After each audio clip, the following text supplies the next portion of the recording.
con ustedes al Rey de Reyes, Señor de Señores, y también para poder compartir de lo que Dios nos ha regalado, de lo que Dios nos ha dado, este tema precioso que tiene que ver con profecías bíblicas, que tiene que ver con lo que está aconteciendo en este tiempo contemporáneo que estamos viviendo.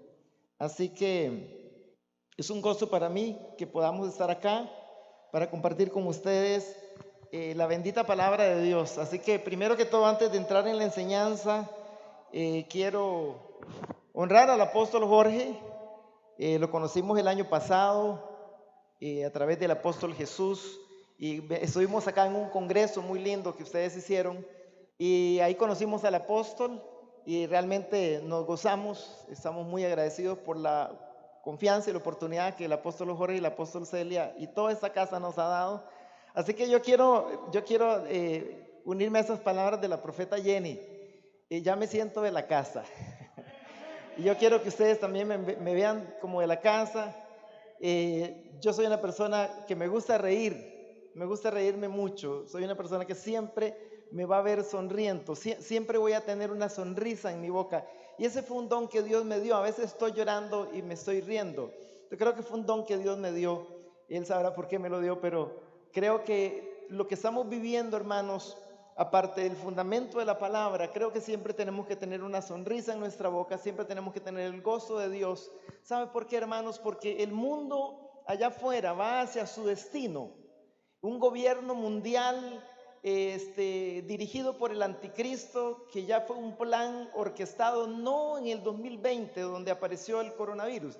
El coronavirus fue como el punto de partida, el banderazo de partida para el nuevo orden mundial, orquestado por China y por las élites mundiales, por el Foro Monetario Internacional, sino que también por toda esta élite internacional del poder económico mundial. Pero que el mundo va hacia su destino. Pero conforme el mundo se acerque a su destino, también la iglesia se acerca a su destino. Y el destino de la iglesia es la presencia de Dios, es el cielo, hermano. Denle un fuerte aplauso al Señor, porque tiene que ser motivo de gozo para nosotros saber lo que viene, lo que se acerca.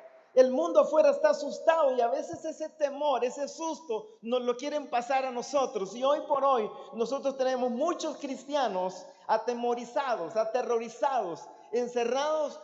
Nos hicieron una reingeniería mental y nos dijeron: usted tiene que estar metido en una burbuja. Si usted se sale de la burbuja, usted se muere. Eso fue lo que nos dijeron, ¿verdad? Pero nosotros sabemos, hermanos, que nosotros estamos en otra burbuja y es la presencia de Dios la que nos cubre, y que usted no se va a morir cuando el coronavirus diga usted se va a morir cuando Dios diga que usted se va a morir. Amén.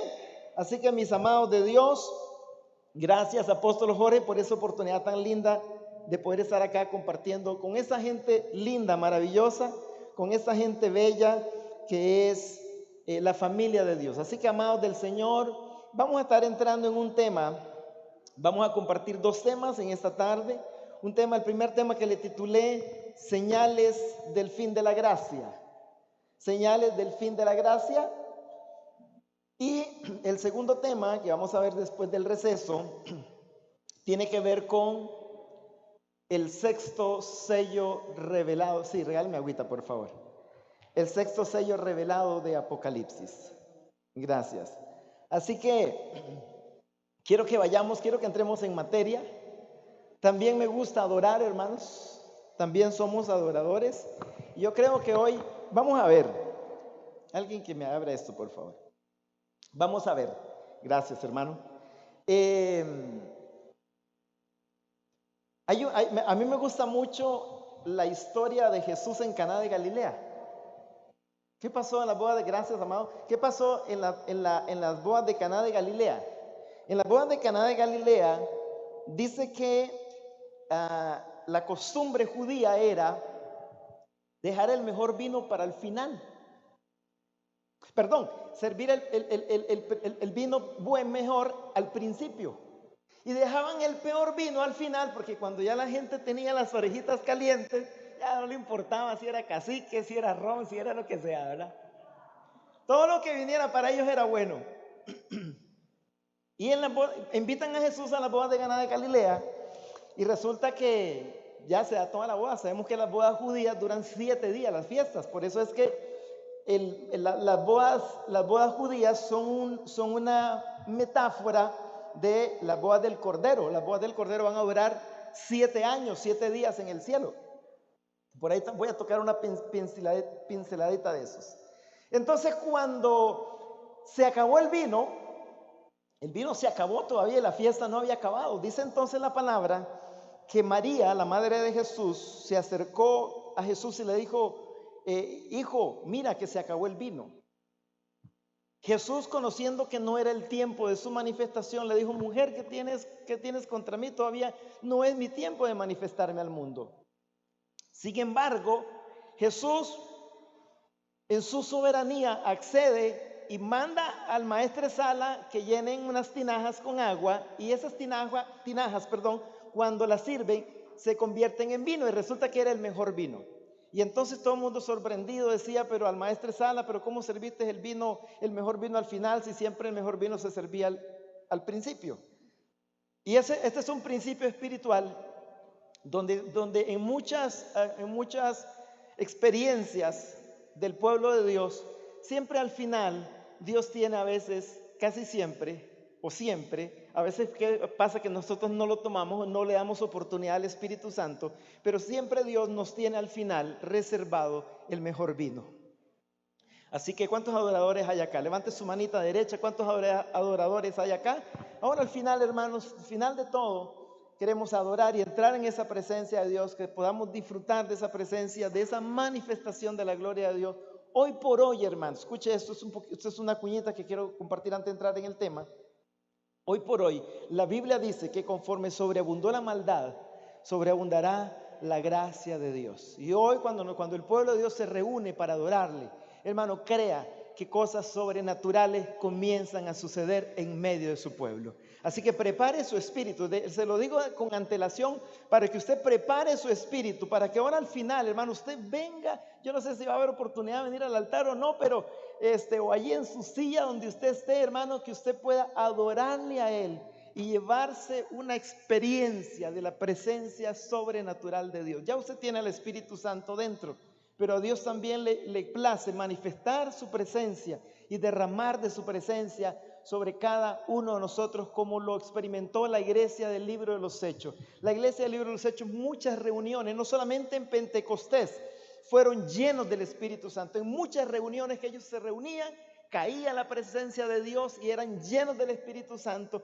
La gente profetizaba, hablaba en lenguas, recibía experiencias sobrenaturales, y esa era la manifestación de la presencia de Dios, porque el Espíritu Santo está aquí con nosotros. Somos el pueblo de Dios, somos la iglesia del Señor, amén. Bendito el nombre. Vamos a entrar en tema entonces, hermanos. El tema de esta tarde se titula Señales del fin de la gracia. Primera Tesalonicenses capítulo 4, versículo 16 al 17. Ese es un versículo muy conocido por ustedes. Y quizás muchos de los versículos que vamos a ver son versículos que ya en algún momento los hemos leído, los hemos estudiado. Pero el detalle es que necesitamos el fundamento de la palabra, porque no es la palabra del hombre. La palabra del hombre se la lleva el viento. Es la palabra de Dios la que te lleva el fundamento. Es la palabra de Dios la que te lleva la convicción. Y escuche lo que quiero regalarle. Quiero regalarle esto. Creo que fue anoche, hoy en la mañana se me vino un pensamiento que yo dije, tengo que decirlo. Conocer de las profecías bíblicas, qué lindo, hermano. ¿Sabe una cosa? El libro de Apocalipsis fue un libro escrito para la iglesia. ¿Para quién fue escrito el libro de la iglesia, del Apocalipsis? Para la iglesia. Pero hoy en día, hermano, a pocos les interesa el libro de Apocalipsis. A muy pocos les interesa el libro de Apocalipsis. A muy pocos cristianos les interesa el libro de Apocalipsis, hermanos.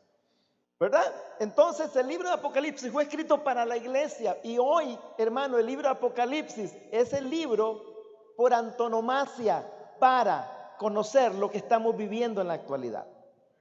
Entonces, más que un conocimiento, que creo que el conocimiento es bueno, el conocimiento nos lleva a la revelación. Dígale a su vecino, el conocimiento nos lleva a la revelación. El conocimiento es bueno, aquí estamos para aprender de la palabra de Dios. Pero algo de lo que yo quería compartirles, más que un conocimiento, porque quizás alguna de las cosas que vamos a hablar ya usted la conoce. Más que un conocimiento es desarrollar una conciencia de cuál momento en el calendario bíblico, en el calendario de Dios, cuál es el día en el reloj de Dios que estamos viviendo. Creo que eso es muy importante. Hay muchos cristianos, escuche esto, hermano, hay muchos cristianos que no han tomado en serio su vida espiritual. Gracias a Dios aquí no hay ninguno de esos. Aquí todos los que están han tomado en serio su vida espiritual y por eso están aquí. Algunos dejaron familia, dejaron el partido de fútbol, dejaron el paseo, dejaron muchas cosas. ¿Por qué razón? Apóstol, porque han tomado en serio la vida espiritual. A la pandemia muchos cristianos se los llevó porque no habían tomado en serio su vida espiritual. Y vino la pandemia y se los llevó, los desapareció del mapa. Ya no los vemos en la iglesia, vemos esa silla vacía donde se sentaba el hermanito. Porque su vida espiritual no estaba fundamentada con una convicción profunda en el Señor. Estaba fundamentada en algo emocional, en algo pasajero. Y vino la pandemia y se los llevó. Pero gloria a Dios por la gente que está aquí hoy, que ha tomado la vida espiritual en serio. Hoy necesitamos creyentes que tomen la vida espiritual en serio, hermanos. ¿Sabe por qué? Porque nos queda poco tiempo. Nosotros somos la generación apóstol, somos la generación del arrebatamiento. ¿Sabe que yo tengo como 25 años de convertido? Yo recuerdo que recién convertidos los evangelistas llegaban a la iglesia y decían: hermanitos, todas las profecías están cumplidas, lo único que falta es que Cristo venga. Y todo el mundo, hermano, se asustaba. Y todo el mundo se emocionaba. Y un día estaba un evangelista, hermano, en una prédica muy bonita, y de pronto, ¡pum!, se fue la luz en la noche. Y quedamos todos a oscuras, no se miraba nada. Al ratito vino la luz y dice el evangelista: yo creí que era el arrebatamiento. Pero cuando nosotros estudiamos la palabra nos damos cuenta del día y la hora que estamos viviendo en el reloj profético de Dios. Y hemos llegado a la convicción de que somos la generación del arrebatamiento de la iglesia. Así que, hermano, cuando yo estudio y veo esto, hermano, algo se me revoluciona en mi espíritu. Y yo digo: Señor, yo necesito trabajar para comer, necesito hacer estos proyectos, necesito vivir el hoy como si, ¿verdad? En cuanto al trabajo, en cuanto a proyecto, necesito vivir hoy como que si Cristo no venga, pero necesito estar preparado como que si Cristo va a venir hoy. Necesitamos estar preparados como si Cristo va a venir hoy, hermano. Porque vea, hermanos, la parábola de las 5 vírgenes se cumple en el arrebatamiento. 10, simbólicamente, los números en la Biblia tienen un valor profético. Pero la Biblia dice que habían 5 vírgenes que tenían las lámparas con una reserva de aceite. Habían una que estaban de paseo por la iglesia. Habían 5 vírgenes que iban a la iglesia a turistear, a ver a quién veían, a ver si veían a la chiquilla, al chiquillo, a ver quién predica, a ver qué hay en la iglesia. ¿Cierto? Pero, hermano, de pronto el novio llegó. Mientras 5 andaban buscando aceite, habían 5 que estaban preparadas y se fueron con el novio y la puerta se cerró. Hermano, si Cristo hubiese venido en medio de la pandemia, quizás muchos de los que están aquí hoy, que recuperaron, que están con nueva fuerza, con nuevo aliento, quizás no estuvieran.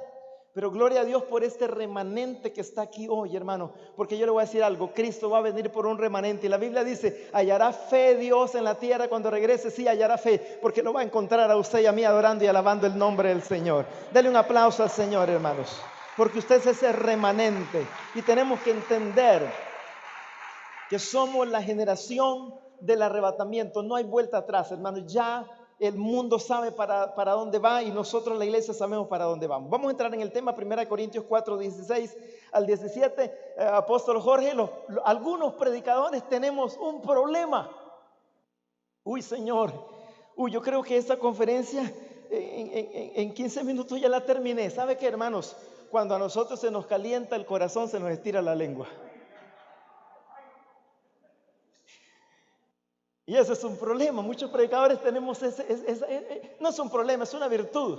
¿Sabe por qué es una virtud? Porque es algo que hay aquí, hermano, que Dios quiere hablar a su pueblo, que Dios quiere enseñar. Siempre hay una palabra de parte de Dios que te va a hablar, que te va a bendecir, que te va a ministrar, ¿cierto? Bendito el nombre de Dios. Por eso, hermano, yo aprendí que cada vez que usted viene a la iglesia y no se pierde un culto, la gente que se pierde un culto, se perdió una bendición. Se perdió una palabra que iba a edificar su vida. Se perdió una palabra que iba a hablar a su espíritu. Amén. Así que trate de no perderse nunca nada, porque cada culto, cada vez que aquí se para un predicador invitado de la iglesia, hermano, hay una palabra de Dios para alguien, para la iglesia. Entramos en el tema entonces.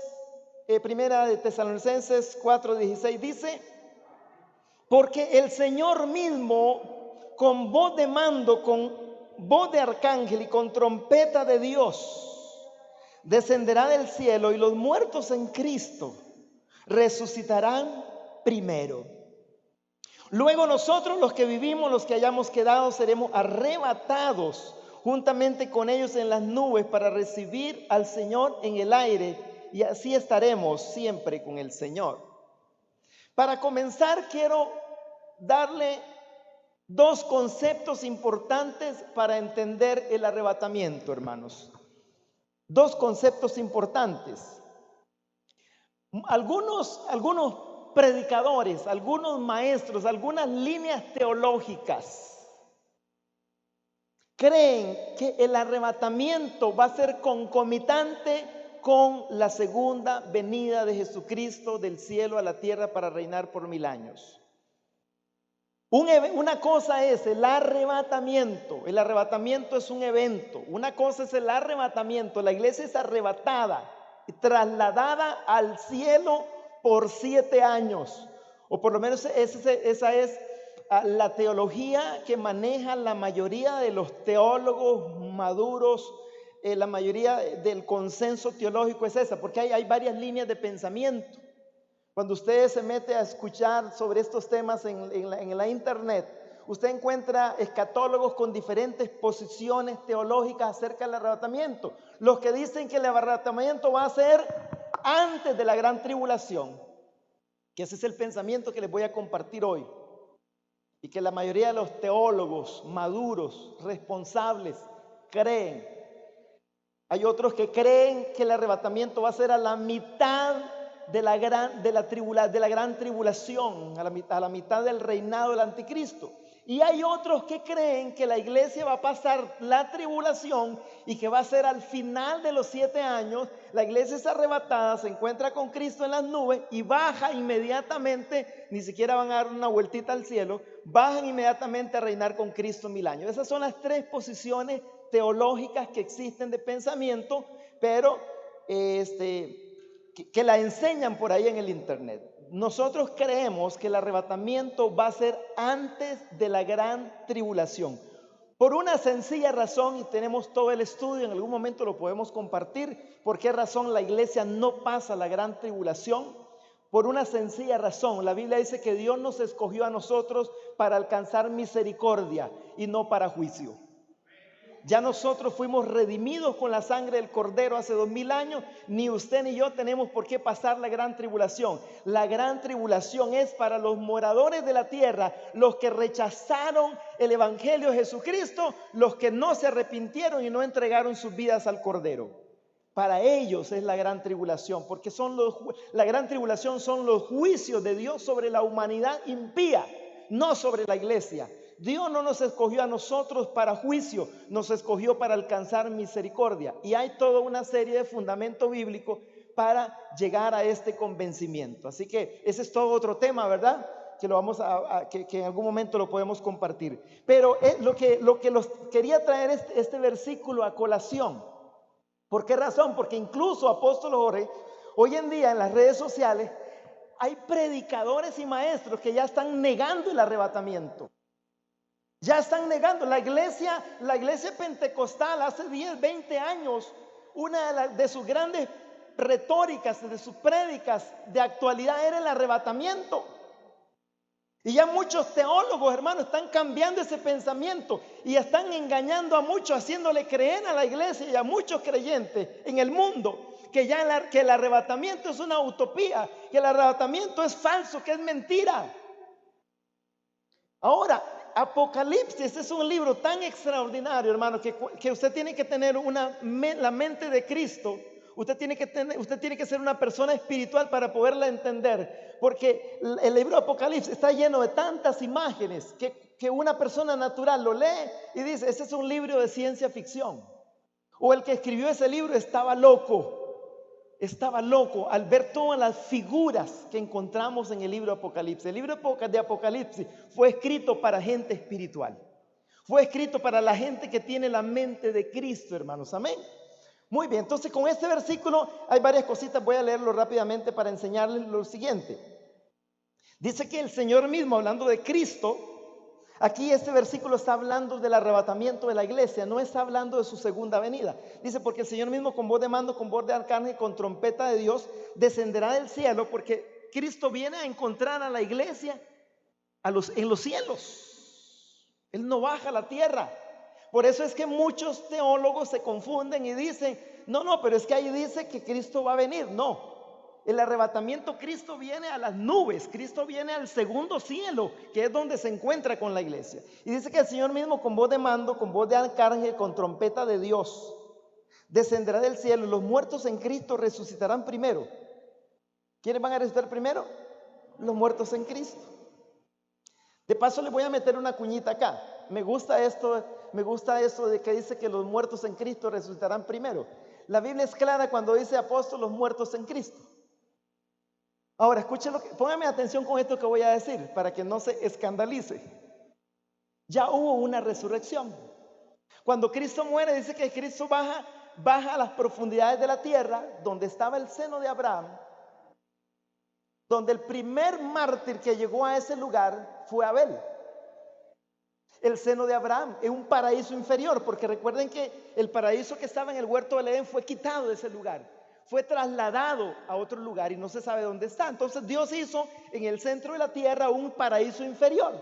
Entonces en el tiempo de Moisés, en el tiempo de la ley, cuando la gente moría, cuando los judíos morían, ellos lo que tenían en mente era ir al seno de Abraham. Ellos no decían yo voy a ir al cielo. No existía la doctrina, apóstol, no existía la revelación. Todavía no había sido revelado que Dios habitaba en el tercer cielo y que los muertos en Cristo, un día íbamos a estar allá. No existía esa doctrina, todavía no había sido revelada. Por eso Pablo, cuando comienza a revelar el Antiguo Testamento, Pablo habla de esos misterios que Pablo le comienzan a ser revelados. Entonces el judío cuando moría, su anhelo era ir al seno de Abraham, porque era un paraíso inferior que estaba en un lugar muy bonito de reposo, y a la par de ese lugar estaba el Seol, el lugar de los espíritus de los muertos, donde eran atormentados. Entonces ya ocurrió una resurrección, la resurrección de los antiguos, de los patriarcas, que cuando Cristo bajó a las profundidades de la tierra, la Biblia dice que subió al cielo y llevó cautiva la cautividad. Todas esas almas que estaban ahí, él bajó a predicarles a los espíritus encarcelados, pero no eran a los que habían muerto sin Cristo. Cristo baja a predicarles a los que habían muerto creyendo en la esperanza de la resurrección. Y cuando él se presentó y le dijo a todos los profetas que estaban allí, yo soy el Mesías del cual ustedes predicaron por miles de años. Y ellos dijeron, te adoramos y te reconocemos como nuestro Salvador. Entonces Cristo, cuando resucitó el tercer día, Cristo se los llevó a un paraíso superior en el cielo. Ellos no están en el seno de Abraham, ya no están ahí en el centro de la tierra, en esta tierra donde vivimos. ¿Se acuerdan que cuando nos enseñaron en la escuela que el núcleo de la tierra era magma? Eso nos enseñaron en la escuela. Eso es falso. La Biblia dice que la tierra es hueca, que en el centro de la tierra está el infierno. En el centro de la tierra está el infierno. Entonces ya ese lugar solamente habitan los demonios, habitan las almas que van allí, que se perdieron, que mueren sin Cristo, para esperar el día de la resurrección. Entonces con esto rápidamente lo que quiero enseñarles es que hay varias resurrecciones en la Biblia. Ya resucitaron los patriarcas, fueron llevados al cielo, y los que mueren en este momento, los creyentes que mueren, ¿a dónde van los creyentes que mueren en este momento? Su alma y su espíritu van a un paraíso superior en el cielo a esperar el día de la resurrección. Ese espíritu va a bajar a la tumba El día de la resurrección de los muertos en Cristo, ese espíritu y esa alma va a bajar a la tumba y allí Dios les va a devolver un cuerpo glorificado para resucitar con cuerpos glorificados. ¿Alguien entendió esa parte? Muy bien. Entonces, esto, hermano, es interesante porque a veces cuando hablamos de la resurrección creemos que el día de la resurrección todo el mundo va a resucitar. No, hay grupos que van a resucitar en diferentes épocas de la historia. Hay los muertos sin Cristo, dice que van a resucitar al final de los 1000 años del reinado de Cristo. Van a resucitar los muertos sin Cristo para ser juzgados delante del trono blanco. Esa va a ser la última resurrección. Y por ahí hay otra resurrección, que es la resurrección de los mártires, que es un tema muy bonito también. ¿Cuándo resucitan los mártires que mueren en la gran tribulación? Recuerde que la iglesia se va, el arrebatamiento sucede antes de la gran tribulación. Yo quiero que ese concepto, este tema es eso. El tema es este. El tema es señales del fin de la gracia. ¿Dónde termina la gracia? Con el arrebatamiento. ¿Están acá? ¿Me doy a entender, hermano? Quiero tratar de ser lo más específicamente posible para que usted esta enseñanza le quede bien clara. El fin de la gracia termina con el arrebatamiento. Después que termine la gracia, comienza el periodo de la gran tribulación. Comienza el periodo de la gran tribulación. ¿Cuánto tiempo habrá la gran tribulación? 7 años. ¿Cuánto tiempo habrá la iglesia en las bodas del Cordero? Porque aquí hay una pregunta bonita. A ver, ese es otro detalle muy bonito, que a veces nosotros, o por no leer o por no tener escuela, no entendemos, no nos queda bien claro. La pregunta es, escuchen lo que le voy a preguntar.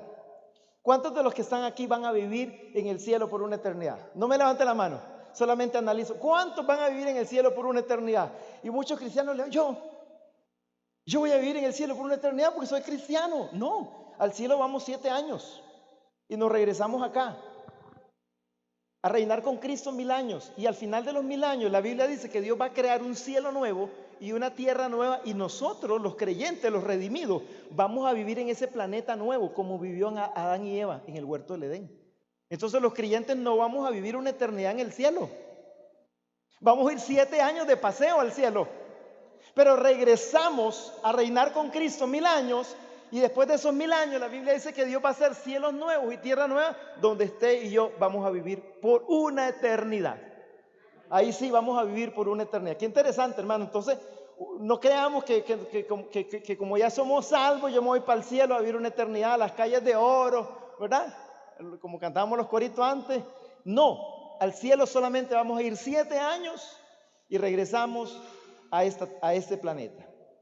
Ese es un tema muy bonito también, hablar acerca de las resurrecciones y los muertos, los mártires que mueren en la gran tribulación, también tienen un día que van a resucitar, que no es los muertos en Cristo, porque los muertos en Cristo resucitan con el arrebatamiento.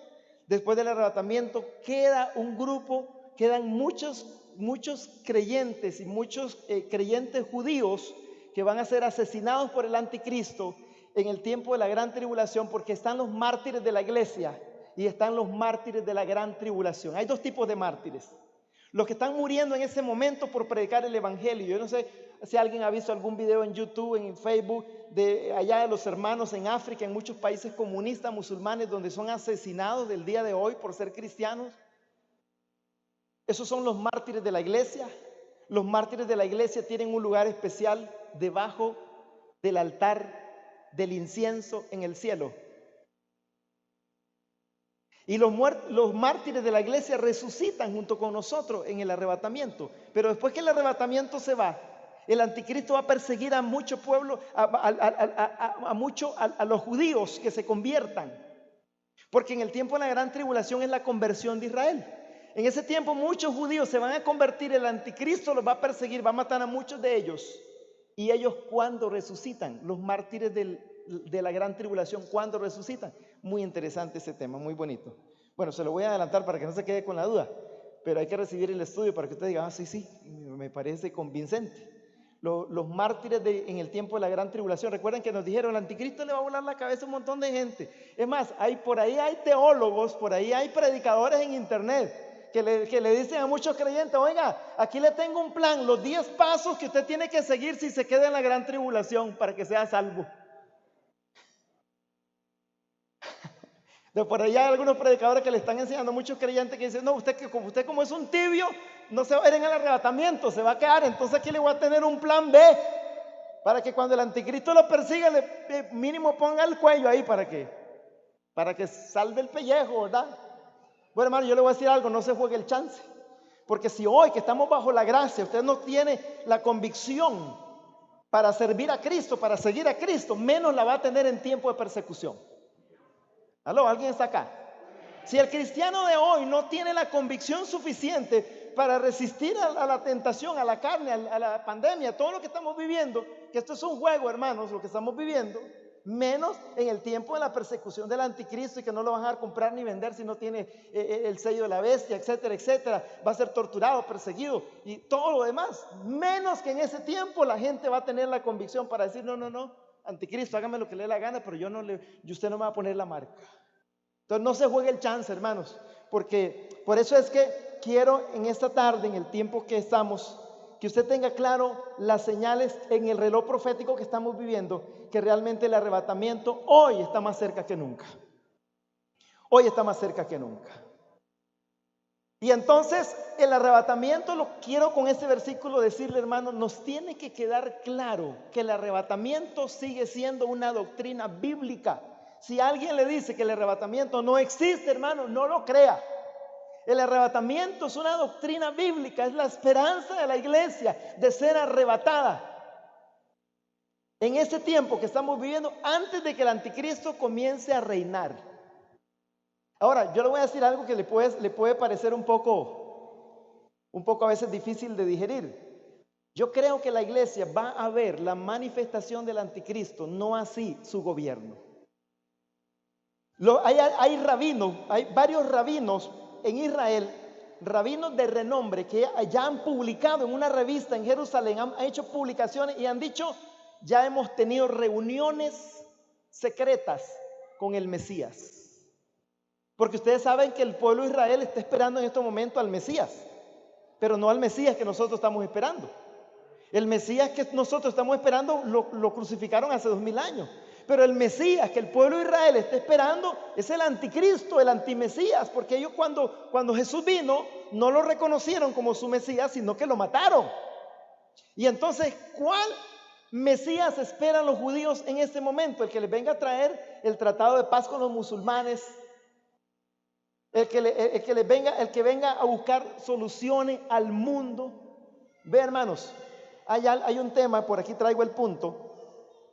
Hay algo que está pasando ahorita en el mundo y se llama The Great Reset, el gran reseteo. El gran reseteo es un tema de actualidad, apóstol. El gran reseteo. ¿Qué es el gran reseteo? El gran reinicio de la economía, el gran reinicio de la sociedad, de las religiones. ¿Por qué? Porque ahora que lanzaron esta pandemia, que muchos de los críticos economistas del mundo, muchos críticos, tanto seculares como cristianos, están diciendo: a nosotros nos parece que esto de la pandemia fue algo creado, realmente fue planificado y no fue algo que salió así del aire. No fue algo que salió del vampiro, esto fue algo muy, muy planificado. Entonces no creen, muchos comentaristas cristianos y no cristianos están diciendo, conociendo las políticas comunistas, las políticas de China, las políticas de la élite, del Foro Mundial Económico, nos damos cuenta de que eso el coronavirus no fue una casualidad. Fue algo bien orquestado, bien planificado, lanzado en un tiempo exacto, con el objetivo, escuche esto, hermanos, el objetivo de la pandemia es quebrar las economías del mundo, colapsar las economías del mundo, para hacer un nuevo reseteo, un nuevo reinicio de la economía, eliminando el billete en efectivo para dar reinicio a una economía virtual y digital. Ese es el punto, hermanos, de la pandemia. Por eso es que están obligando a la gente al confinamiento, Por eso que le están diciendo a todo el mundo, quédese en casa, no salga a trabajar a no ser necesario. Están quebrando las economías, porque cuando los países quiebren sus economías, entonces ¿qué hace un país en quiebra, endeudado, que no tiene que comer? Entonces el Fondo Monetario, que tiene el billete, le dice, yo le doy un préstamo al gobierno, le doy un préstamo millonario, solvente sus necesidades, pero a cambio de eso, usted me va a aprobar leyes internacionales, globalistas, que van a favorecer el nuevo orden mundial. Porque ya, hermanos, las democracias desaparecieron en el mundo. Costa Rica, que se decía que era una de las mejores democracias consolidadas en América Latina, ya desapareció, ya la perdimos. Todos nos dimos cuenta. Estados Unidos, hermano, con las elecciones de Donald Trump, nos dimos cuenta, hermano, que la democracia en Estados Unidos desapareció. ¿Usted cree que si la Corte Suprema de Justicia hubiera ratificado y aceptado las demandas de Trump, la Corte Suprema de Justicia hubiera sido desconocida por el nuevo orden mundial, por las élites internacionales? Hubieran desconocido a la Corte Suprema de Justicia de los Estados Unidos. ¿Por qué? Porque hay toda una élite mundial que quieren quebrar las economías del mundo para comprar los países. Sencillo, le voy a poner un ejemplo muy sencillo.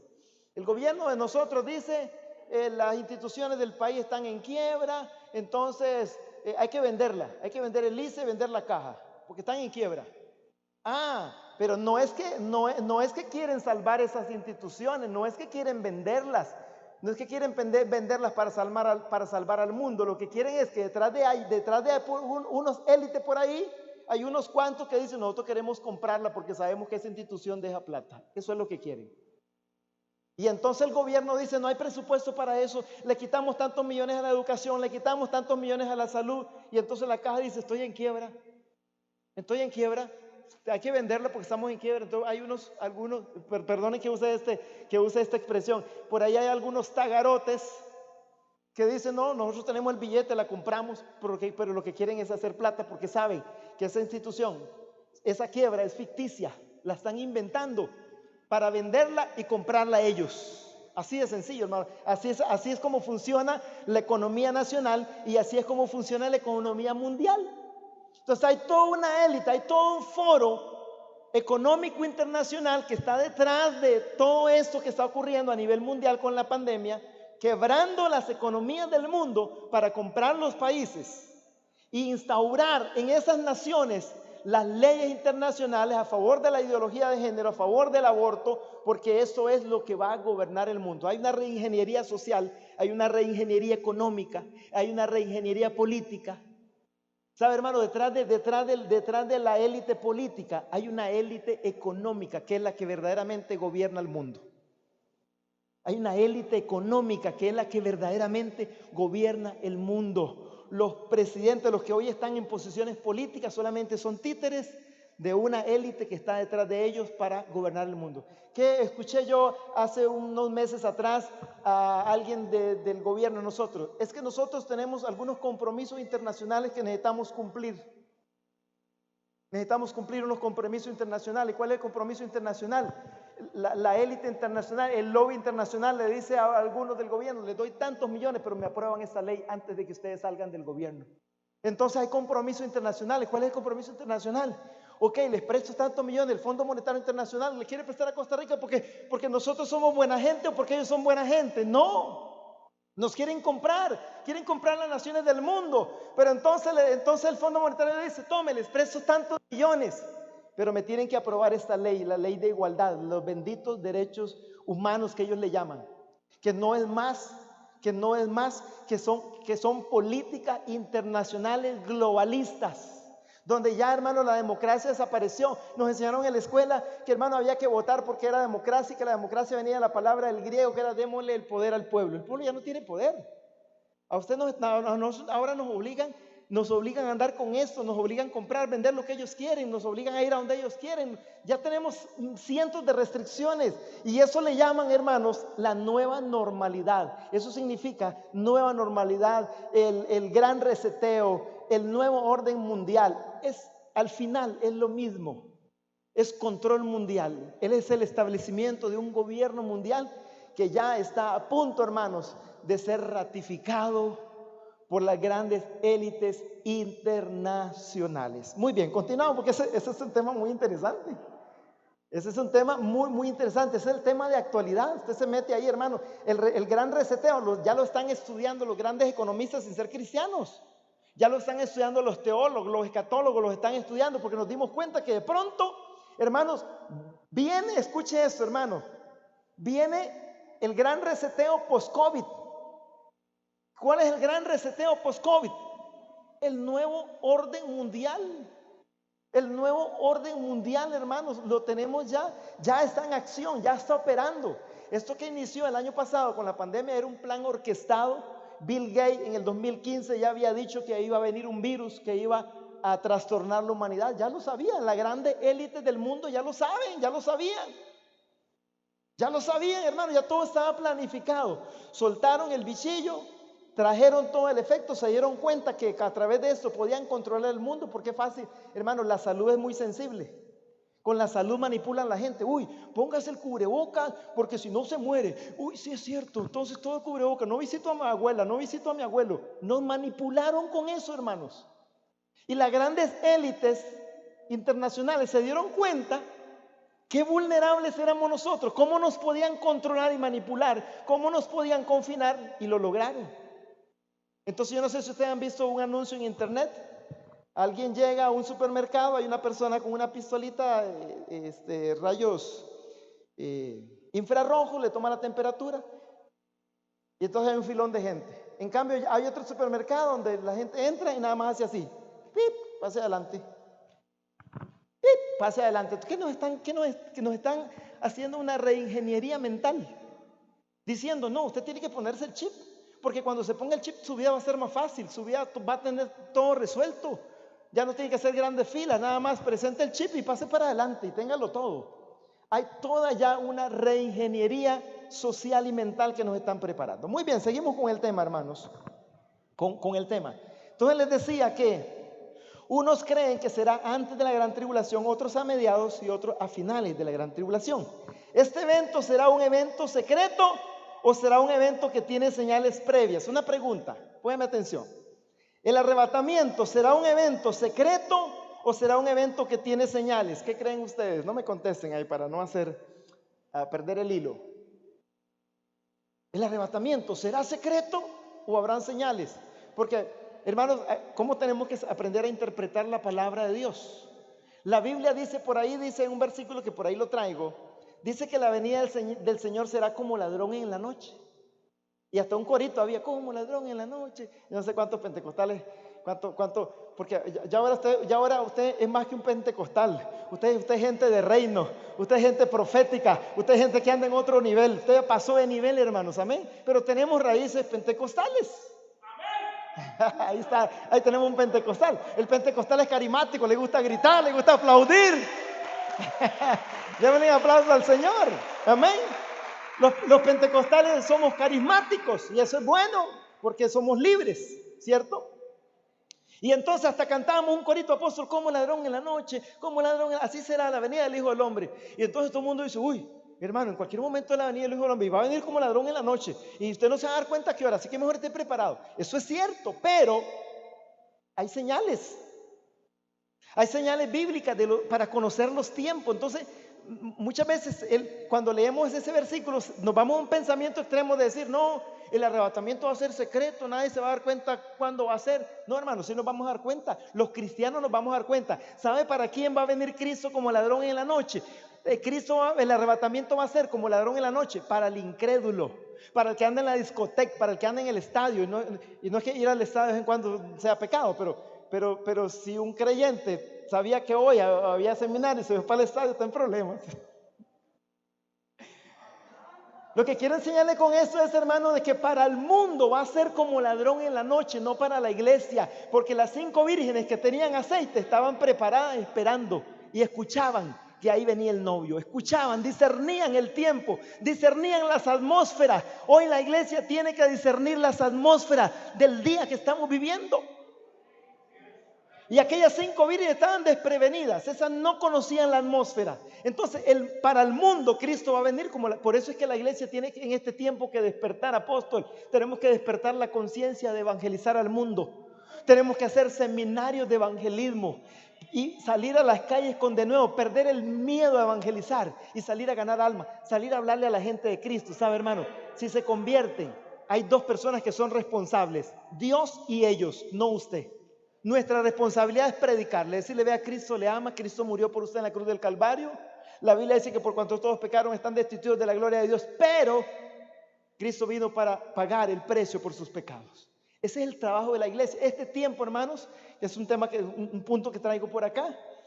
Viene el mayor movimiento de evangelismo a todas las naciones, porque Dios va a despertar la iglesia para ganar a los perdidos. Denle un aplauso al Señor. Dios la va a despertar. Dios va a despertar la iglesia para alcanzar a los perdidos.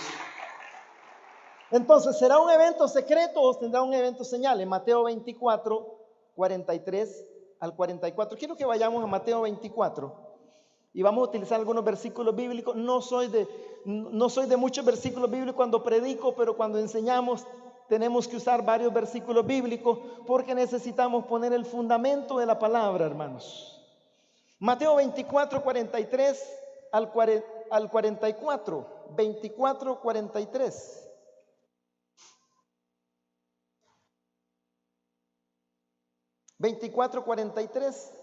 Al 44. Rápidamente leo para ustedes. Dice: pero sabed esto, que si el padre de familia supiese a qué hora el ladrón habría de venir, velaría y no dejaría minar su casa. Por tanto, también vosotros estad preparados, porque el Hijo del Hombre vendrá a la hora que no pensáis. Versículo 44. Ok. Y allí entonces interpretamos que Cristo vendrá como ladrón en la noche, pero vendrá como ladrón en la noche para el mundo, no para la iglesia. La iglesia tiene 2000 años de estar esperando el arrebatamiento. La iglesia tiene 2000 años de estar esperando el arrebatamiento. Y escuche esto, hermano. Yo hace muchos años que escuchaba hablar del arrebatamiento. Uno dice: bueno, pero es que yo no veo como mucho el escenario, como que la venida del Señor es inminente. Y yo creo que, hermanos, se está acercando el punto para decir el arrebatamiento de la iglesia es inminente. Se está acercando el punto para poder decir eso. Pero cuando vemos todas las señales que están ocurriendo en estos momentos, nos damos cuenta, hermanos, que somos la generación. Somos la generación. La Biblia dice allá en el libro de los Hechos, no recuerdo el capítulo 6 por ahí, dice que David, siendo profeta, sirvió a su generación.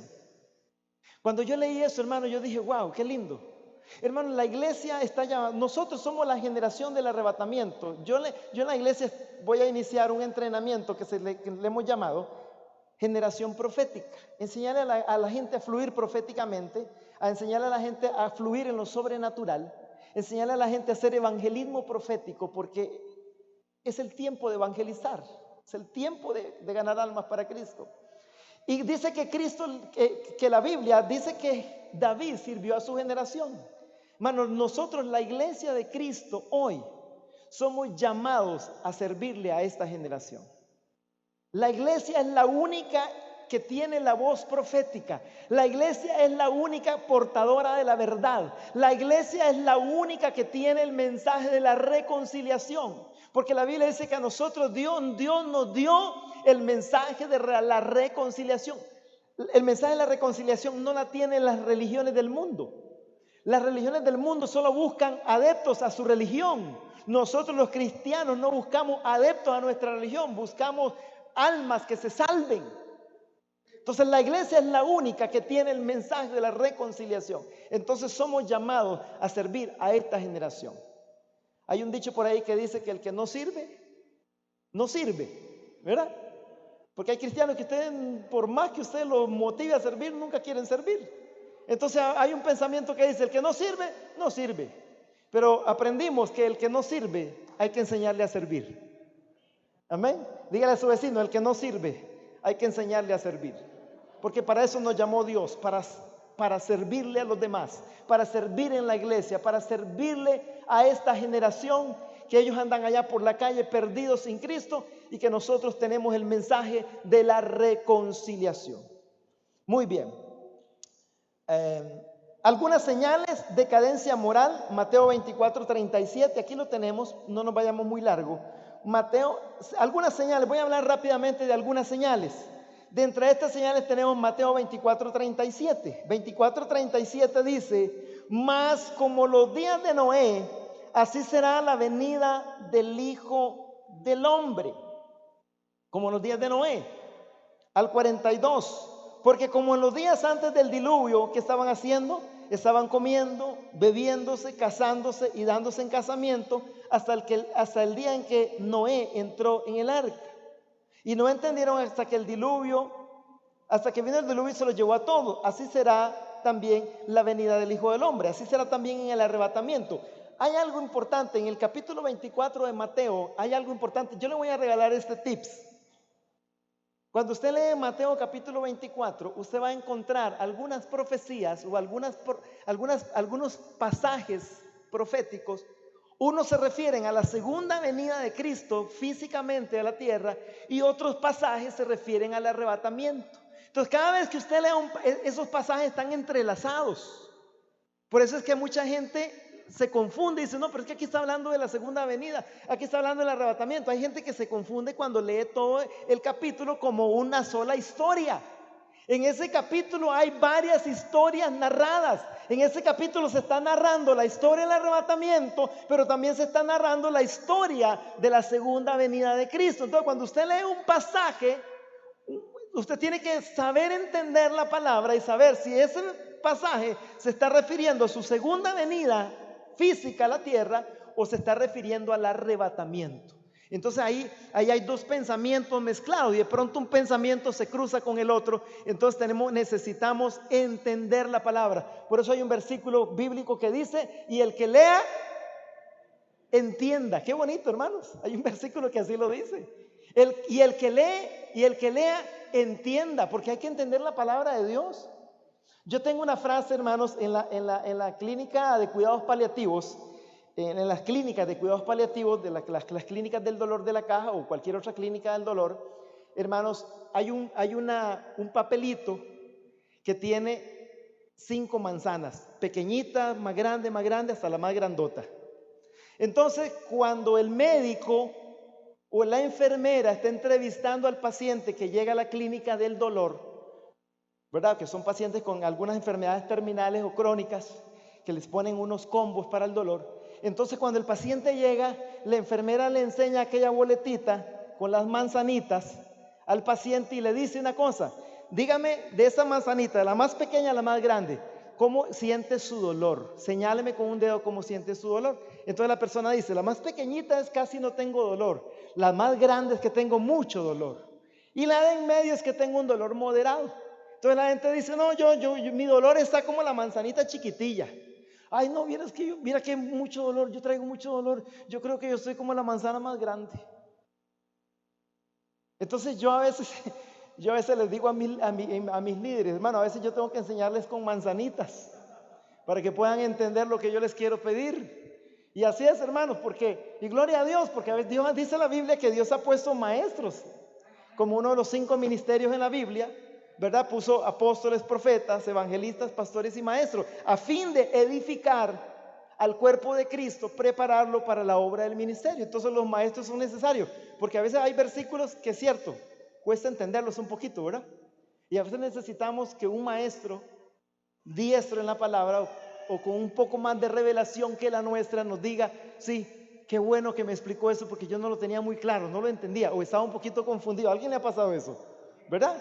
Muy bien, qué bueno es eso, hermanos, que Dios nos dejó entonces maestros que son necesarios. Entonces les comparto este tip de Mateo capítulo 24, porque si no usted se confunde.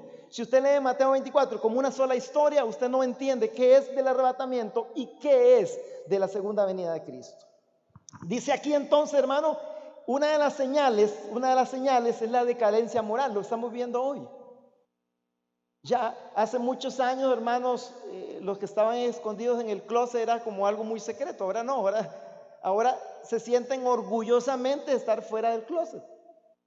Entonces, ahora hay leyes internacionales. El lobby internacional está mandando a los gobiernos a aprobar este tipo de leyes Por eso ustedes se dieron cuenta que en la campaña de Fabricio, en la recta final, resulta que Fabricio ganó puntos porque en ese momento hubo una recomendación de la Comisión de Derechos Humanos que el gobierno de Costa Rica aprobara estas leyes del matrimonio igualitario. Entonces Fabricio salió levantando la mano diciendo: no podemos permitir eso, somos gente de valores y de principios. Y ahí se formó una gran controversia, ustedes lo recuerdan, se formó una gran controversia. Y el pueblo de Costa Rica se dividió, unos que estaban a favor, que eran los menos, y los que estaban en contra, que eran los más. Pero al final no se aprobó lo que el pueblo quería, sino que se aprobó lo que las grandes élites internacionales estaban definiendo. Entonces ya por eso que ya perdimos la democracia. Ahora los gobiernos no hacen lo que el pueblo quiere, ahora los gobiernos hacen lo que las grandes élites internacionales quieren que los gobiernos hagan. Entonces perdimos la democracia y perdimos la libertad y perdimos muchas cosas. Entonces estamos viendo hoy una decadencia moral sin límites. En el tiempo de Noé, hermano, habían unas ciudades que eran Sodoma y Gomorra. Cuando usted lee en detalle esa historia, usted se da cuenta que aún los niños eran homosexuales. La Biblia dice que desde el más grande hasta el más chico eran homosexuales.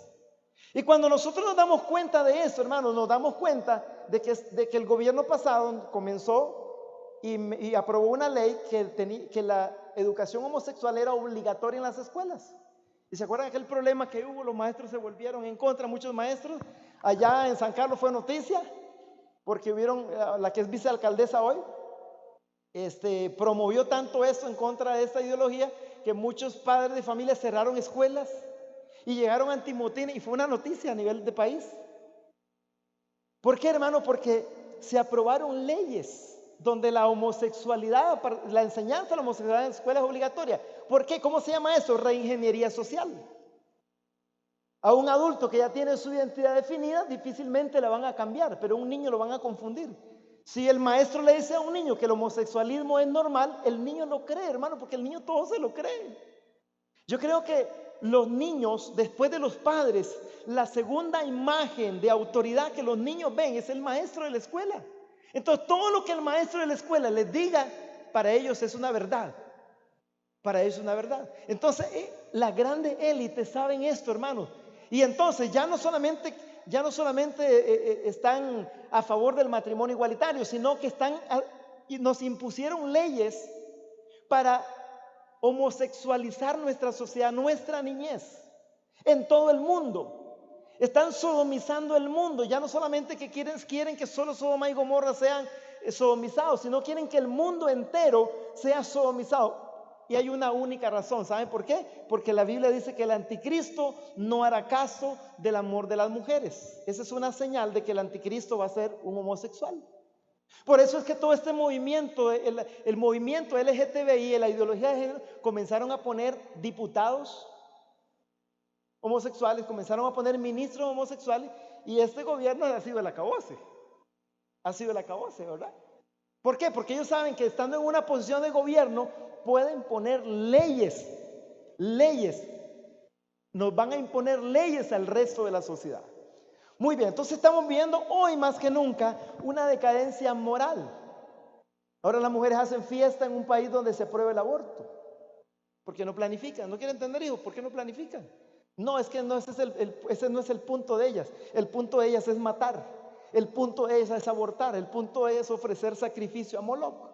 Ese es el punto de las leyes internacionales. Segunda señal, voy a ir un poquito rápido. Segunda señal, porque creo que muy pronto vamos a tener el cafecito. Segunda señal, voy un poco rápido. El cumplimiento de la profecía de la higuera. Y quiero que nos vayamos un momentito a Mateo 24:32. Mateo 24:32.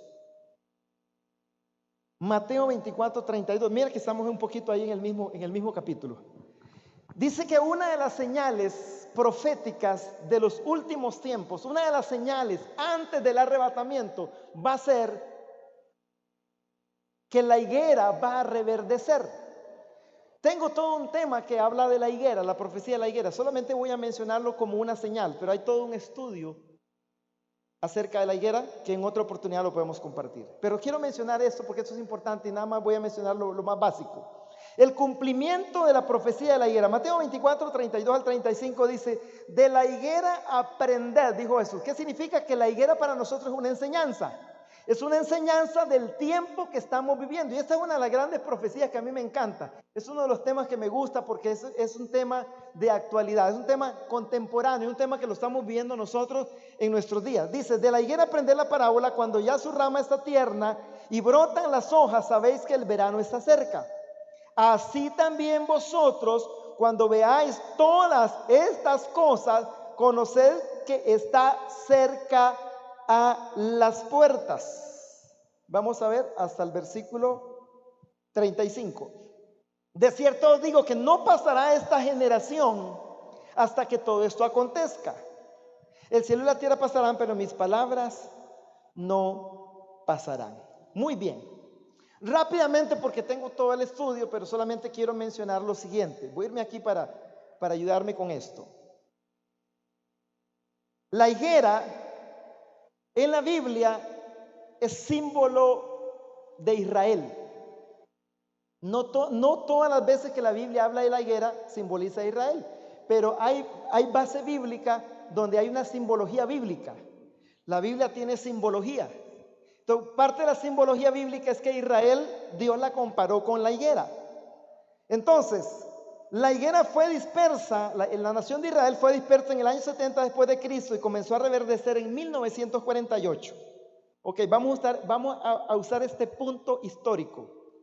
En el año 70 después de Cristo, Vespasiano el emperador con Tito su hijo, Tito destruyó Jerusalén porque los macabeos estaban luchando contra la ocupación romana y la resistencia. Los primeros 70 años después de Cristo fue el nacimiento de la iglesia en Pentecostés. Pero Vespasiano, como los judíos resistían al emperador romano, Vespasiano mandó sus legiones romanas a destruir Jerusalén. Destruyeron en el templo en el año 70 y los judíos a partir de ese año fueron esparcidos por toda la tierra. Los judíos. ¿Cuándo volvió Israel a convertirse en una nación? Los que conocen un poquito de historia, creo que fue el 17 de mayo de 1948. Por consejo de las Naciones Unidas, por voto de muchos países, incluyendo Costa Rica, se ratifica el Estado judío como una nación, como un país. 1948. Y entonces comienza un grupo en Israel que se llamaba el movimiento sionista, que fue un movimiento de resistencia. Se reagruparon unos cuantos judíos, se armaron y se hizo un ejército y se hizo todo un movimiento que se llamó el movimiento sionista. Este movimiento sionista comenzó a enviar invitaciones a todos los judíos del mundo diciéndole: regresen a Jerusalén porque se cumple la profecía de que Dios nos ha dado esta tierra. Los judíos siempre oran en todas partes del mundo, oran hacia Jerusalén. Y entonces comenzaron a venir de todas partes del mundo judíos a colonizar hoy lo que es hoy Israel. Y ahí comienza, a los pocos días de haber sido nación, comenzaron todos los países árabes a declarar una guerra para destruir a los judíos. Y hay toda una historia muy bonita ahí de cómo Dios mantiene la nación de Israel, porque la Biblia dice que Israel es una nación indestructible. No hay emperador que los pueda, ni siquiera el anticristo va a querer destruirlo con la guerra de Armagedón. Y en la mera guerra de Armagedón hay una intervención de Cristo que viene con la iglesia a ponerle el pie sobre la cabeza a Satanás. Entonces, cuando Satanás crea que ya va a destruir el último intento de Satanás por destruir a Israel, va a ser la batalla de Armagedón. Pero Israel es indestructible. Entonces, escuchen esto, hermanos. La higuera fue restaurada en 1948. Y le regalo nada más, hay un pasaje que el Salmo 90, si no me equivoco, después les regalo el pasaje, que dice que la generación bíblica, a ver, alguien que me diga, ¿cuántos años tiene una generación bíblica? Ajá, hay varios datos, pero la generación bíblica de este tiempo que vivimos, porque ha cambiado, en la historia cambiaron las generaciones, en este tiempo son 70 años, la generación bíblica. Recuerden que cuando el gran diluvio, Dios dijo a Noé: serán los días del hombre 120 años. En el tiempo de Noé la generación duraba 120 años. Pero a partir del Salmo 90, Dios dijo, será la generación del hombre 70 años. Porque, ¿se acuerdan que Matusalén vivió 769 años? En el tiempo de la antigüedad la gente vivía casi 1000 años, 600, 700 años, pero el pecado fue degradando el ADN del hombre y entonces el hombre ya va viviendo menos años. En el tiempo de Noé, la generación del hombre eran 120 años. Y serán los años del hombre en el tiempo de Noé 120 años. Luego en el Salmo 90, si no me equivoco, dice, y será la generación del hombre 70 años y el más robusto será 80. Hermanos, cuando cumplimos los 70 años, después que se cumplan los 70 años, hermanos, dígale al Señor, gracias porque me estás dejando vivir tiempo de gracia. Porque la misma esperanza de vida al nacer en Costa Rica está como en 73 años. Así que si usted llega a los 80, a los 90, dígale al Señor, gracias, usted está viviendo como el rey Ezequías. 15 años más de extra, hermanos, amén. Entonces, hagamos una matemática sencilla. No pasará esta generación de la higuera hasta que se cumplan todas estas señales. La higuera comenzó a reverdecer, ¿cuándo? 1948. Súmele 70. Súmele 70 años. ¿Cuánto le da la matemática? 48 más 70. 2018. ¿Se da cuenta? ¿Y estamos en qué año? 2021. 2021. Entonces esa generación de los 70 años ya se cumplió. ¿Será que Dios dice, y los robustos hasta los 80, les voy a dar 10 años más de gracia para que se arrepientan? ¿Alguien está acá? Dios dice, les voy a dar 10 años más de gracia, les voy a dar 10 añitos más para que se arrepientan. Pero esa es una profecía bíblica, hermanos. Que la Biblia dice que no pasará esta generación hasta que todo esto acontezca. En una oportunidad vamos a entrar en detalle en todo ese estudio de la higuera. Pero esto es una señal profética, hermanos, que estamos viviendo ya días extras en el calendario de Dios. Ahora la Biblia dice, porque hay gente que dice, no hombre, yo estoy escuchando que Cristo viene hace 20 años, pastor, que Cristo viene y no viene, mejor me voy a dar el partido. Ahí me avisan cuando va a venir un día antes para ir a la iglesia. Se va a quedar, hermanos. Pero realmente hoy, 2018, se cumplieron los 70 años de la profecía de la higuera. ¿Y por qué Cristo no vino? ¿Por qué el arrebatamiento no se ha dado? Porque hay unos años de gracia, hermanos. Ahora, ¿cuánto va a durar la gran tribulación? El pensamiento más común que tenemos, ¿cuántos años? 7. 2018 menos 7, 2011. Estoy. 2013. Quiere decir que el arrebatamiento no se ha dado. Pero quiere decir que hoy estamos más cerca que nunca del arrebatamiento. Así que, hermano, mucho cuidado, porque esos 10 años de gracia, en los robustos, en los más robustos hasta los 80, ¿cuándo se terminaría esa profecía de los 80? ¿Cuándo? 2018 más 10, 2028. O sea que si pasamos el 2018, yo no sé si vamos a pasar el 2028. Así que pongamos las barbas en remojo, hermanos. Y si la gran tribulación está en ese periodo, escuche, quítele a 2028 7 años de tribulación, ¿en qué año quedamos? 2021. Interesante, apóstol, eso. Porque puede ser que a partir del 28 en adelante estén los 7 años de tribulación. Pero si Dios lo tiene dentro de ese periodo, de esa generación, estamos en el filo, hermanos, en el filo, estamos en el 2021. Ahora, no estoy diciendo que el arrebatamiento va a ser en el 2021.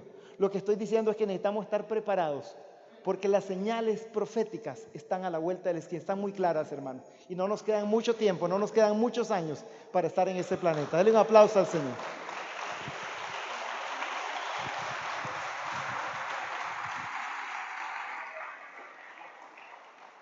Tercer señal, el fin del dinero efectivo. Tercer señal, el fin del dinero efectivo. Ahora nos sacaron unos billetitos bien bonitos, ¿verdad? Aquí en Costa Rica. Pues yo creo que son los últimos billetitos que vamos a ver. Así que guarde una colección por ahí, hermanos. Guarde una colección, porque van a ser los últimos billetes que nos va a tirar el Banco Central. Porque el Fondo Monetario Internacional ya dijo, entramos en un nuevo reseteo, en una reiniciación de la economía, la moneda virtual. Todos tenemos, ¿verdad? Tarjeta de crédito. Bueno, la tarjeta de crédito, hermanos, eso es un arma de doble filo. Yo prefiero no tenerla. Y la única que tengo, hermano, la tengo con inteligencia emocional, con inteligencia virtual. Le gano el cashback.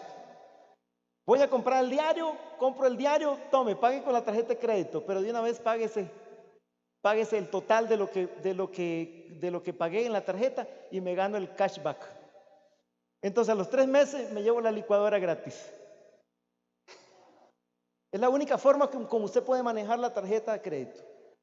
Uy, tengo tantos millones y tengo tantos miles, vamos a comprar, vamos a comer, vea qué lindo, paguemos con la tarjeta de crédito. Y se le llegó la fecha de corte y no tengo la plata. Entonces, hay un anuncio por ahí, yo no sé, aquí en San José hay una financiera que se llama Beto. ¿Sí hay? Beto te presta. Hermano, Beto te presta, pero después Beto te persigue. Espere que se le... Ya quebró, gloria a Dios. Ellos, hermano, le financiamos. Hay una tarjetita, $500,000, $1,000,000, lleve eso, nada más ponga la firma. Ajá, sí, qué bonito, sí, Beto te presta, pero después Beto te persigue. Pero es que se le llega la fecha, al día siguiente le está llegando el cobro a usted. Y si usted no responde, le llega una amenaza de cobro judicial. Entonces, hermanos, esas son armas de doble filo.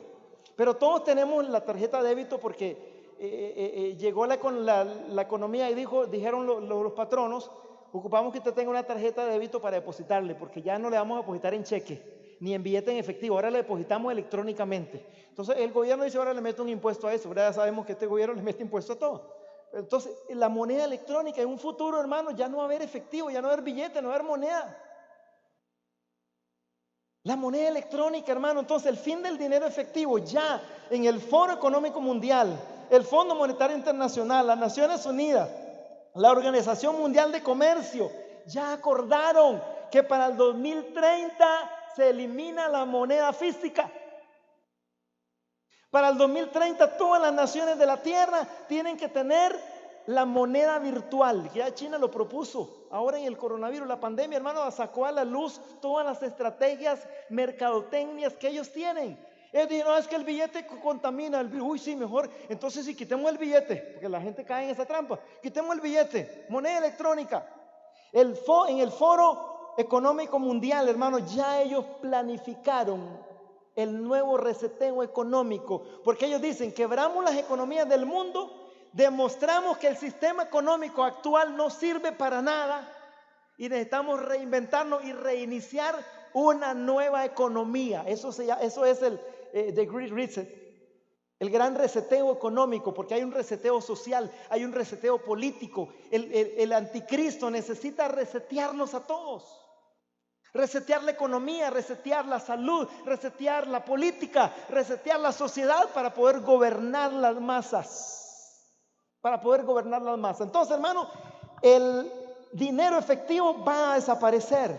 Han anunciado un nuevo reseteo económico a nivel mundial que significa el gran inicio de la economía. Entonces, cuando colapsan las economías, es de ahora que iniciaron una nueva economía. Como dijo nuestro presi, borrón y cuenta nueva. ¿Cuánto le debe al Tribunal Supremo de Elecciones? 700 millones, creo fue la deuda ahí, la estafa. No, borrón y cuenta nueva. El anticristo nos está reseteando. Cuando esta economía colapse, que la gente ya no puede pagar, está tan endeudada que ya no puede pagar, entonces el anticristo dice, ok, borrón y cuenta nueva. Eliminamos la deuda, pero iniciamos a partir de cero con una nueva economía mundial, la economía virtual. Y tome chichi. Nos fuimos todos con eso, ¿verdad? Y ahí viene el famoso chip que se nos va a implantar. Bueno, a nosotros no. A nosotros no. Se les va a implantar a los cristianos que se queden a la gran tribulación o se les va a implantar al mundo, porque nadie va a poder comprar ni vender, nadie va a poder viajar, nadie va a poder ir al supermercado si no tiene el chip. ¿A cuánto les pasó? Uy, voy a ir a la pulpería a comprar unos huevos. Mi amor, anda a comprarme unos huevos, anda a comprarme una mantequilla para hacer una arepa. Y voy a medio camino, cuando llego a la puerta del supermercado, mi mascarilla se me quedó. Voy de vuelta para la casa a traer la mascarilla. ¿Ah? Entonces, cuando la gente tenga el chip, no va a tener ningún problema. Usted trae el chip, trae su tarjeta, no, devuélvase. Entonces, mejor me implanto el chip. Sí, pasa, quita el chip, pip. Aquí está, apáguese, ya me pagué y voy. Ni cajero va a haber seguramente. Pero solo va a haber un guarda ahí para que la gente no se escape. Pero la gente va a pasar pagándose sola. Aquí llevo todo, ya lo digitó, aquí pip y pase. Entonces, hermanos, el fin del dinero efectivo ya está a la vuelta de la esquina. Los élites globalistas han escogido el 2020 como el año para poner en marcha. En el 2020 fue el año. Esto, hermano, esto lo hicieron en foros internacionales planificados hace muchos años. Lo tenían ya planificado. Por eso cuando comentaristas internacionales se dan cuenta de que porque el 2020 salió la pandemia, salió el coronavirus, que ellos ya habían anunciado que en el 2020 era el año para poner en marcha la nueva sociedad, la nueva normalidad, la nueva globalización. Todos esos conceptos significan el nuevo orden mundial, una nueva forma de gobernar, una nueva forma de hacer economía, una nueva forma de hacer transacción, una nueva reingeniería social. Ya la familia tradicional ya desapareció. La familia tradicional ahora nosotros somos seres biológicos nada más. Ya no tenemos ni derecho. Ahora nosotros somos lo que el gobierno quiere que seamos. Nosotros somos lo que el foro internacional quiere que seamos. Por eso ya es que a los bebés los matan en el vientre, porque ya hay otros intereses y hay otras perspectivas de la vida. El COVID-19 ha sido la primera pieza en este cálculo. Plan para llevar al reseteo y reinicio de la nueva economía mundial. Voy rapidito, hermanos. Muy rapidito. Lo cual llevará a una reestructuración política, social y religiosa. Número 4. El fin de la gracia o del arrebatamiento será precedido por un gran evangelismo mundial sin precedentes. Hay una profecía que dice: y será predicado este evangelio a todas las naciones, y entonces vendrá el fin de la gracia, no el fin del mundo. Hay varias cosas. Vamos a ver, rápidamente quiero decirle esto. Está el fin de la gracia, no es el fin del mundo. Está el final de la gran tribulación, no es el fin del mundo. Está el final del milenio, ese sí es el fin del mundo. Entonces, a veces hay escatólogos que usan un vocabulario muy común y confunden a la gente. Hermanos, ya estamos, el fin del mundo es inminente. No, el fin del mundo no es inminente, hermanos. Recuerden que Cristo va a venir a reinar en esta tierra, en este planeta, 1000 años. Entonces el fin del mundo no está a la vuelta de la esquina. Todavía faltan 1000 años que Cristo gobierne esta tierra.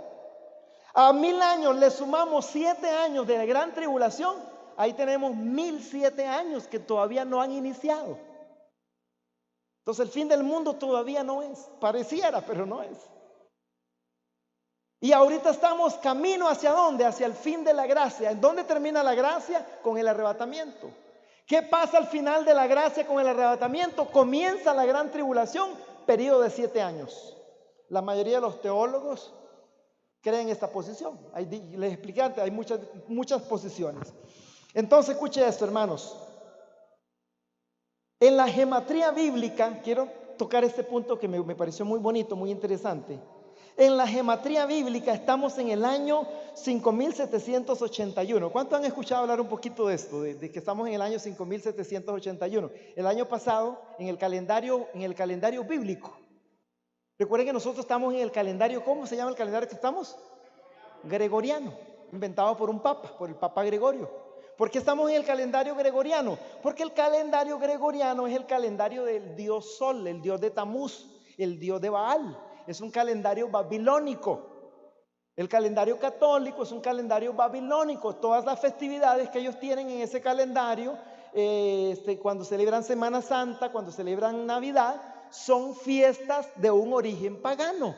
24 de diciembre es el solsticio de invierno, el nacimiento del dios Tamuz. En Semana Santa, hermanos, se celebra el solsticio de verano, la fiesta al dios Sol. Entonces, por eso es el calendario gregoriano, que no cambiaron. Por eso es que los judíos tienen otro calendario, ¿verdad? Otro calendario. Entonces, en el calendario bíblico, en la gematría bíblica, estamos en el año 5781. El año pasado, ellos comienzan, creo que es de septiembre a septiembre, el calendario de la fiesta, del calendario judío. Nosotros es de enero a diciembre, el calendario gregoriano, que no es el calendario bíblico. Entonces, en la gematría bíblica estamos en el año 5781. Y según los estudiosos del hebreo, del hebreo, escuche esto, muy bonito, me gustó mucho esto, es la década del evangelismo. Por esto escucha algunos profetas o evangelistas por allí, conocedores del hebreo, que ellos dicen, hermano, estamos en la década del evangelismo que comenzó en el año 5780, porque en el hebreo las letras hebreas tienen un valor numérico. Entonces cuando agarran 5780 y lo descodifican con el significado de las letras hebreas, ellos entienden que estos números están hablando de la voz profética de Dios, que la boca se abre, que la boca habla, y ellos dicen, estamos entonces en la década del evangelismo. Esto no es casualidad, esto es el reloj profético de Dios. Entonces, en estos años que vienen, hermanos, viene un tiempo sin precedentes de evangelismo. Dios va a comenzar a poner carga en los corazones. Dios va a despertar apóstoles, profetas, maestros, evangelistas, a entrenar a la iglesia en la obra del evangelismo. Porque la iglesia necesita herramientas. La iglesia necesita herramientas. Entonces, hermanos, viene un evangelismo sin precedente, sin precedente. Entonces, hermanos, esto me gustó mucho de la gematría bíblica, porque todas las letras del alfabeto hebreo tienen un equivalente numérico. A esto se le conoce como gematría revelada. Proviene de la misma raíz que dio lugar al término geometría. Número 5, y termino con las 5 y las 6 para ir al cafecito. ¿Cuántos quieren cafecito? Levanten la mano. Recuerden que sin café y sin coca la revelación es poca. Así que si a usted lo invitan, hermano, de un hermano, dígale, hermanito, sin café y sin coca la revelación es poca. Así que de aquí no me voy hasta que me dé café. Muy bien, amados. 5 y 6 y hacemos el receso. Señal número 5. Señal número 5. La aparición o supremacía de un líder religioso mundial. La supremacía o la aparición de un líder religioso mundial. Recuerden que nosotros siempre hemos tenido un líder religioso influyente a nivel mundial. Siempre lo hemos tenido. Desde el siglo III, con Constantino, cuando Constantino era un emperador romano, que el imperio romano perseguía a los cristianos porque los romanos se creían que eran dioses, eran adoradores de dioses paganos, y de pronto el cristianismo comenzó a predicar que Jesucristo era rey, y entonces hubo un conflicto con el imperio. El imperio decía, nosotros tenemos nuestros dioses, pero aquí Pablo y esta gente anda enseñando que hay otro Dios que se llama Cristo. Extingámoslo. Y los persiguieron y los mataron. Pero entre más perseguían a los cristianos en los primeros siglos, más se multiplicaban. Por eso es que, hermano, el diablo no sabe lo que nosotros tenemos. Hermanos, porque aunque todo lo que el diablo haga para detener a la iglesia, hermanos, la iglesia más se va a multiplicar. La iglesia, entre hermanos quieran tapar la boca, porque eso tiene un simbolismo, hermano, en el mundo espiritual. El diablo nos ha querido tapar la boca a la iglesia. Pero fue cuando, hermano, multiplicamos las redes sociales para evangelizar al mundo y comenzamos a llegar a un montón de gente que nunca viene a la iglesia porque dice, uy, no, a esa iglesia evangélica no voy. Y nosotros allá en Ciudad de Sion comenzamos a hacer evangelismo en redes, comenzamos a tener cultos en redes, comenzamos a predicar en redes. Y tenemos todo un equipo de hermanos que están predicando siempre en las redes. Y a mí me pasa, a veces yo llego a una pulpería, a un lugar donde no conozco al muchacho, y me dice el muchacho, oiga, hace días que no lo veo predicando, a mí me gusta, yo siempre lo sigo a usted en las redes sociales cuando usted predica. Yo digo, ay, qué bonito. Entonces estamos ya llegando a un montón de gente, hermanos, que si usted le invita no viene aquí, pero le está sembrando la semilla allá en su casa. Entonces lo que el diablo creyó que iba a detener la iglesia, cuando la iglesia más se ha multiplicado por lo menos el mensaje, y más que nos vamos a multiplicar. Entonces rápidamente, hermanos, ha surgido en estos últimos días un movimiento ecuménico que nada más le regalo el versículo, Apocalipsis 17:15, promovido por el Papa. Ya muchos escatólogos se están atreviendo a decir, el Papa es el falso profeta y no está en largo de la verdad, porque es el único que tiene estas características de Apocalipsis 17:15.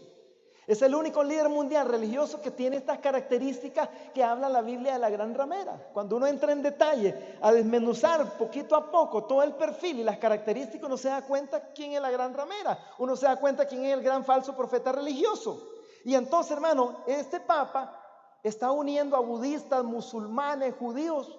Hermano, se sienta en una mesa a comer como con los grandes amigos. Nunca antes en la historia había pasado eso. Católicos estaban en pleito con los musulmanes, con los moros, estaban en pleito con los evangélicos, con los budistas. Ahora no, ahora el Papa los llama a todos a un movimiento ecuménico y ya están llegando hasta pastores evangélicos, están llegando a la mesa del Papa. Entonces, hermano, hoy hay un resurgimiento, que este movimiento ecuménico no es nuevo, de hace muchos años, pero hoy más que nunca usted ve al Papa dando conferencias acerca de la nueva normalidad. El Papa, hay una conferencia, hay varias conferencias del Papa que ya las eliminaron de la red de Instagram y las eliminaron de YouTube, porque el Papa estaba revelando cosas que a la gran élite no le convenía, las eliminaron. Hay una conferencia del Papa donde el Papa sale hablando de la nueva educación, de una educación globalizada, que es la ideología de género. Hace unos meses atrás el Papa apoyó el matrimonio homosexual. ¿No? Ustedes han seguido las noticias. Entonces, hermanos, aquí tenemos la supremacía de un líder religioso que está convenciendo a todas las religiones del mundo, porque recuerden que en la profecía bíblica el anticristo necesita el apoyo de una religión unificada. ¿Qué es su ecumenismo? La unión de las diferentes religiones, que va a ser una de las plataformas sociales. Recuerden que la religión manipula masas. Entonces, todos sabemos, ¿verdad?, que este gobierno ganó por una manipulación religiosa de las masas. Fabricio iba para arriba y decía, todo el mundo decía, va a ganarla, tiene segurita.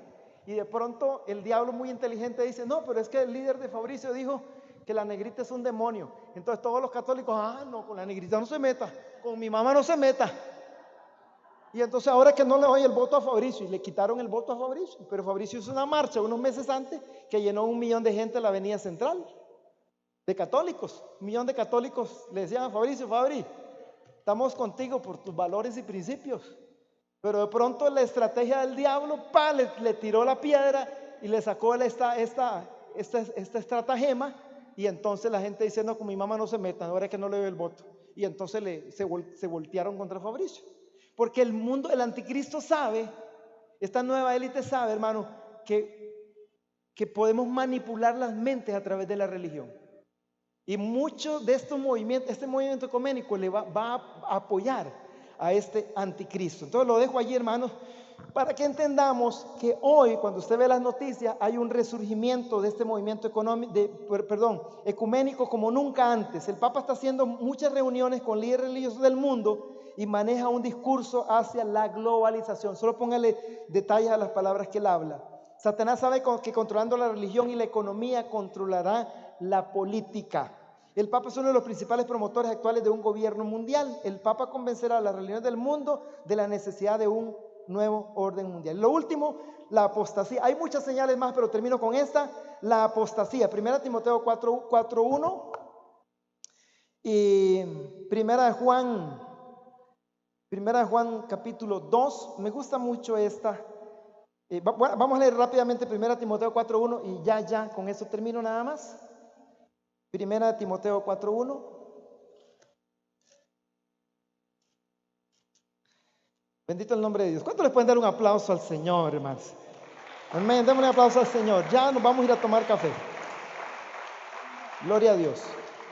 1 Timoteo 4:1. Dice, pero el Espíritu dice claramente que en los postreros tiempos, ¿en cuál tiempo? En los postreros. Algunos apostatarán de la fe, escuchando espíritus engañadores y a doctrinas de demonios. Por eso, hermano, escuche esto. Dese con una piedra por el pecho. Ahora que salgo por ahí, aquí hay un montón de piedras ahí. De pertenecer a esta casa. Porque hay muchos huérfanos. Hay muchos huérfanos. Este es un tema como de la paternidad. Dele gracias a Dios que ustedes tienen un padre espiritual, que es el apóstol Jorge. Ese es el padre de la casa. ¿Qué hace un padre? Cuida a sus hijos, cuida a su familia. Tenemos que tener pertenencia, tenemos que tener sana doctrina, un lugar donde se nos enseñe sana doctrina. Hermano, porque si usted ve las redes sociales, hermano, usted ve cada loco predicando. Usted ve, hermano, cada facha, y usted ve a gente haciendo cada cosa que usted se le para el pelo. Y esos hermanitos que están allí creen que aquel líder que tienen allí tiene la verdad y los manipulan a hacer un montón de herejías. Un montón de herejías, hermanos. Dele gracias a Dios que usted está en una casa donde hay sana doctrina, donde hay revelación de la palabra. Y hermano, manténgase bajo cobertura, manténgase bajo paternidad, porque está siendo edificado y enseñado en la palabra de Dios para no desviarse a una herejía. Hermanos, la apostasía es que una vez que alguien conoció la verdad, torció esa verdad o negó esa verdad. Eso es apostasía. Apostasía es negar, ¿no? Oye, hermano, ¿cómo es posible que uno encuentre creyentes en la calle, que uno los ve en una secta religiosa y hay gente que dice, ahora sí estoy en la verdad? ¿Ha escuchado eso usted? Creyentes que un día eran hermanos en la fe, que usted los miraba con una convicción tan profunda diciendo, ahora sí estoy en la verdad, y los ve usted allá en una secta religiosa, porque el diablo los engañó. Entonces, hermano, hoy por hoy hay una apostasía que está floreciendo. Esto es profético. Hay una apostasía, hay predicadores apóstatas, hay creyentes apóstatas, hermano, que han inventado cada doctrina, han inventado cada cosa que a uno se le pare el pelo. Manténgase firme en lo que ha creído, manténgase fiel a esta casa. Aquí Dios te trajo. Hay un pensamiento en el liderazgo que dice, florece donde fuiste plantado. Y si Dios te trajo a esta casa, es para ser plantado y para dar fruto. Amén. Bendito el nombre de Dios. Así que, hermano, una señal contundente de que se está en la parte final de los últimos tiempos. San Juan 1:2, Tesalonicenses 2:3, lo pueden anotar. Manifestación, acción de dar a conocer, descubrir, poner a la vista algo. Apostasía, renuncia a lo que hace una persona de sus creencias religiosas. Y como conclusión, pues no lo voy a mencionar ya por el tiempo, segunda de Pedro 3:9. Bendito el nombre del Señor. Quiero leer primera de Juan 1:2 para ir al cafecito, porque creo que este es un texto que me llamó poderosamente la atención. Primera de Juan 1:2.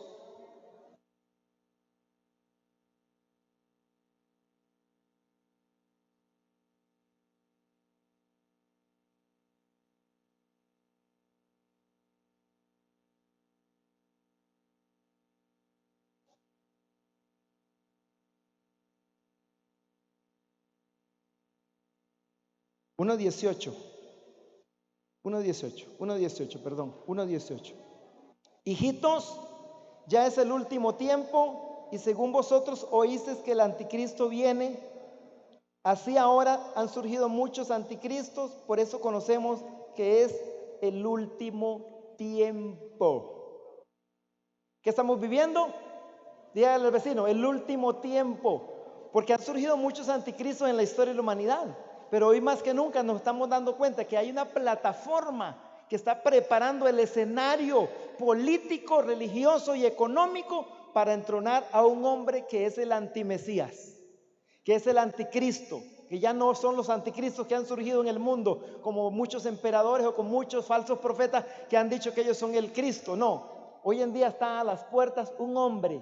Yo les decía al principio, hermano, hay algunos rabinos reconocidos en Israel, publicaron en una página en Jerusalén que han tenido ya reuniones secretas con el Mesías. Y por ahí estuve investigando y leyendo un poquito, nada más esto lo hago como una información extra. La Biblia dice que el Mesías, ¿verdad?, viene de la tribu de Dan. Viene de la tribu de Dan. Y según algunos historiadores, desde el tiempo de que las tribus fueron dispersas, eso fue antes de que fueron llevados a Babilonia, o en esa época que fueron dispersas, porque la tribu de Judá fue llevada a Babilonia, y las 10 tribus del norte también fueron dispersadas por los asirios. La tribu de Dan aparentemente viajó a Europa y llegó hasta el Reino Unido. Y dicen algunos estudiosos que un príncipe que es actual hijo del rey de Inglaterra, del Reino Unido, es descendiente de la tribu de Dan. Y este hombre está dentro de la élite que están moviendo el nuevo orden mundial. Entonces no sería nada extraño que alguien de la realeza de la actualidad, recuerden que la parte política ha pasado una transición. En el tiempo de Samuel, Dios gobernaba a través de la teocracia.